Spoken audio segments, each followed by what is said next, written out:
ڈرامے کی next episode میں آپ لوگ دیکھیں گے کہ آخرکار ظاہرہ کو یہ معلوم ہو ہی گیا کہ نسرین جس سے محبت کرتی تھی وہ ظفر کوئی اور نہیں بلکہ اس کا اپنا باس ہی ہے۔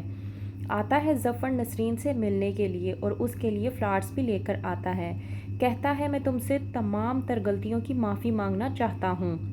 نسرین ظفر کی یہ بات سن کر پریشان ہو جاتی ہے اور پوچھتی ہے کہ معافی کس چیز کی؟ جو وقت تھا وہ تو اب گزر چکا ہے۔ لیکن ظفر نسرین کو وضاحت دیتے ہوئے کہتا ہے کہ ہمارا بہت اچھا وقت گزرا، ہم دونوں ایک دوسرے سے بے پناہ محبت کرتے تھے اور ہمارا محبت کا وقت اتنا خوبصورت گزرا، لیکن اس کے باوجود میں نے کسی اور کی بات پر یقین کر لیا اور پلٹ کر تمہاری طرف دیکھا بھی نہیں۔ اس وقت زاہد نے مجھے فون کر کے جو کچھ بھی کہا تھا، مجھے زاہد کی کسی بھی بات پر یقین نہیں کرنا چاہیے تھا، پھر پتہ نہیں وہ سب کچھ کیوں ہو گیا۔ نسرین خاموشی سے ظفر کی تمام تر باتیں سن رہی ہوتی ہے کہ وہیں سے پیچھے سے ظاہرہ بھی آ کر نسرین اور ظفر کی تمام تر باتیں سن لیتی ہے اور ظاہرہ کو معلوم ہو جاتا ہے کہ ظفر کوئی اور نہیں بلکہ وہی ہے جس سے نسرین بے انتہا محبت کیا کرتی تھی۔ جاتی ہے ظاہرہ ظفر کے پاس اور جا کر کہتی ہے کہ محبت سے بنا ہوا رشتہ کبھی بھی نہیں ٹوٹتا۔ ظفر ظاہرہ سے پوچھنے کی کوشش کرتا ہے کہ وہ آخرکار اسے کیا کہنے کی کوشش کر رہی ہے۔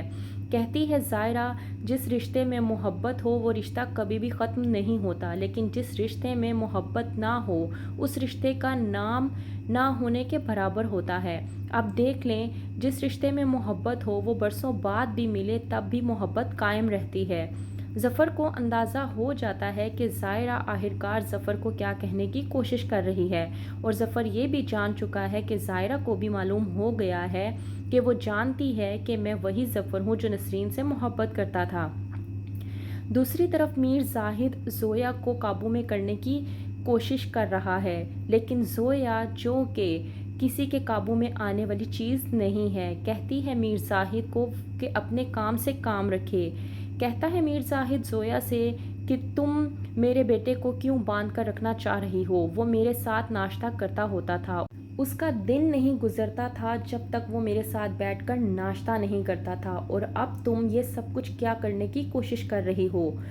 کہتی ہے زویا کہ میں کچھ بھی کروں عمیر کے ساتھ، وہ میرا اور عمیر کا معاملہ ہے، آپ ہر وقت میرے اور عمیر کی زندگی میں گھسنے کی کوشش مت کیا کریں، یہی آپ کے لیے بہتر ہوگا۔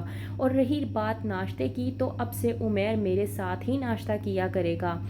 اس بات پر میر زاہد زویا سے کہتا ہے کہ کہیں ایسا نہ ہو کہ تم میرے بیٹے کے ناشتے میں زہر ملا دو۔